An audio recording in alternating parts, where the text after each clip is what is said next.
নমস্কার বন্ধুরা, আপনারা বড় রুই মৃগেল ও কাতলা মাছ ধরার জন্য ভাত পোলাও কিভাবে বানাবেন সেটাই আজকে আমি আপনাদেরকে দেখাবো। মাছ ধরতে গেলে অ্যাকচুয়ালি ভাত পোলাওটা অতি অবশ্যই প্রয়োজন। এই ভাত পোলাওটা আপনারা টোপের সাথেও ব্যবহার করতে পারেন বা মশলাতেও ব্যবহার করতে পারেন, আবার ছিপ ফেলতে ফেলতে মাঝে মাঝে পুকুরে ছিটে মারতে পারেন। এই ভাত পোলাওয়ের অনেক কাজ আছে। তো এই ভাত পোলাওটা কীভাবে বানাচ্ছি সেটা দেখে নিন।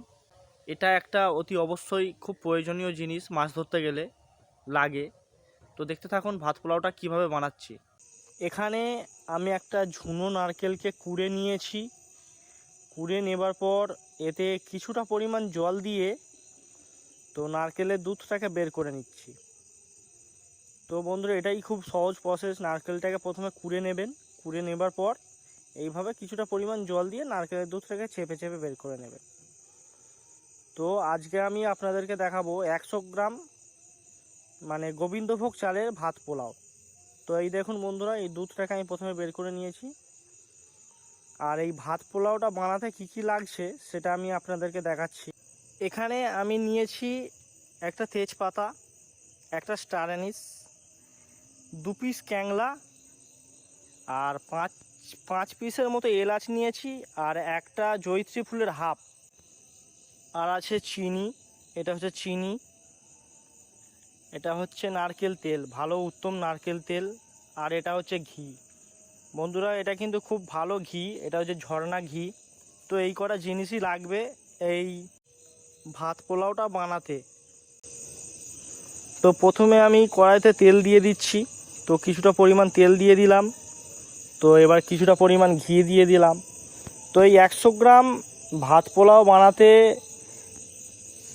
ওই 20 থেকে 25 গ্রামের মতো নারকেল তেল লাগবে, আর 15-20 গ্রামের মতো ঘি লাগবে।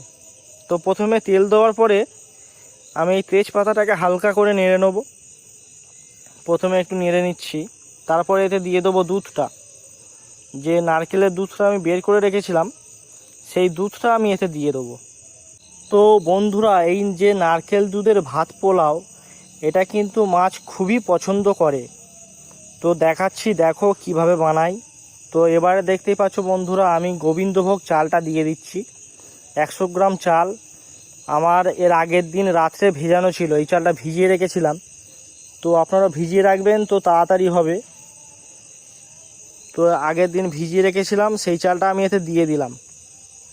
দেওয়ার পরে এটা এবারে গ্যাসের প্রেসার একটু বেশি দিয়ে ভালো করে ফোটাবেন।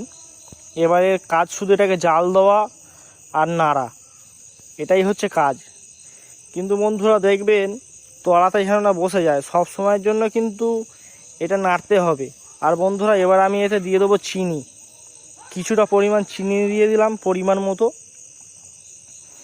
তো দেখছো বন্ধুরা, এই জিনিসটা একটু মতো শুকনো মতো হয়ে এসছে। এবারে কিন্তু এই জিনিসটাকে সব সময়ের জন্য নেড়ে যেতে হবে।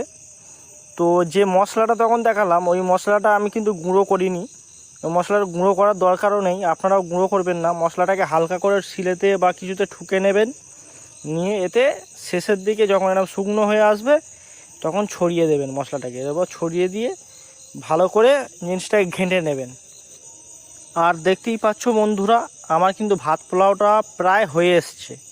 এই সময় কিন্তু এক মুহূর্তর জন্য খুন্তি থামালে চলবে না, সব সময়ের জন্য নেড়ে যেতে হবে।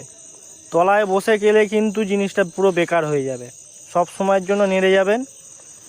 তারপর এতে কিছুটা পরিমাণ তেল দিয়ে দেবো, নারকেল তেল আরও কিছুটা পরিমাণ দিয়ে দেবো। দিয়ে তারপরে এতে সামান্য কিছু ঘি দিয়ে দেবো, কেন প্রথমে দিয়েছিলাম, আর এই শেষের দিকে একটু দিয়ে দিলাম।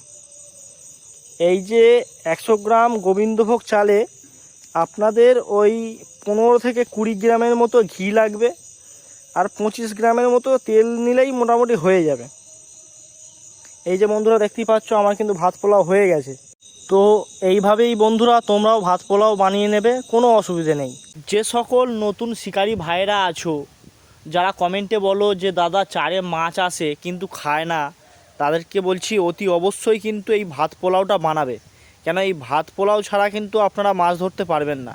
তো আজকের এই ভিডিওটা আমি এখানেই শেষ করে দিলাম। Good bye.